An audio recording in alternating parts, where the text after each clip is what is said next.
Hi! మొత్తం 1 week tour ఏసి, ఈ last video post చేయడానికి నాకు 2 డేస్ పట్టింది భయ్యా. ఇప్పటికే కష్టంగానే ఉంది. ఎందుకంటే ఇంటికొచ్చి ఇలా రీచ్ అయ్యాను. కానీ నైట్ 11 అయింది. ఇంకా మార్నింగ్ నుంచి ఇంకా ఫీవర్, కోల్డ్, కఫ్ అనమాట హెవీగా. అలా వెల్కమ్ అన్నది మా మిస్సెస్ అలా ప్లాన్ చేసింది. కొంచెం ఎక్స్పెక్ట్ చేశాను. పిల్లలు కూడా ఉంటారనుకున్నాను, కానీ పిల్లలు 11 అయిపోయింది కదా, పడుకుంటారు. సో మనకు అలాగే గ్రాండ్గా వెల్కమ్ పలికారు. ఇంకా మా వైఫ్ ఫుల్ కోల్డ్ మామూలుగా లేదు. జర్నీ అయితే full body pains last day దెబ్బకి. సో అలా హార్ట్లీ వెల్కమ్ అనేసి మనకి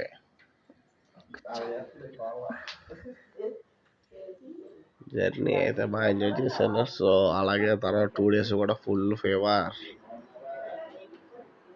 ఇప్పటికి ఫీవర్ తగ్గింది, కానీ ఇంకా మాట అయితే అస్సలు రావట్లేదు సరిగ్గాని.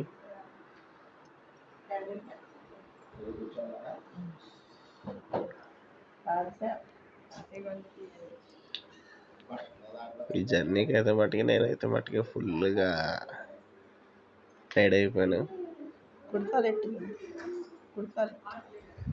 అందుకనే ఫీవర్ వచ్చి మళ్ళీ 2 డేస్ నుంచి అసలు ఈ పోస్ట్ అన్న చేయలేకపోయాను. సో మన టోటల్ జర్నీ వచ్చేటప్పటికి 2750 కిలోమీటర్స్.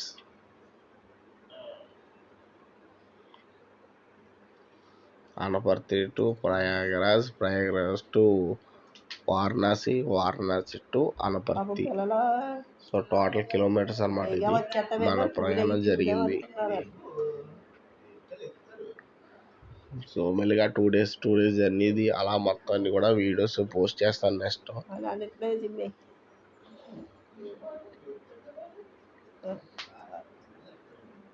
జర్నీ అయితే వాటికి నాకు బాగా అడ్వెంచర్ థ్రిల్లింగ్ అనిపించింది. జర్నీ బాగా నచ్చింది.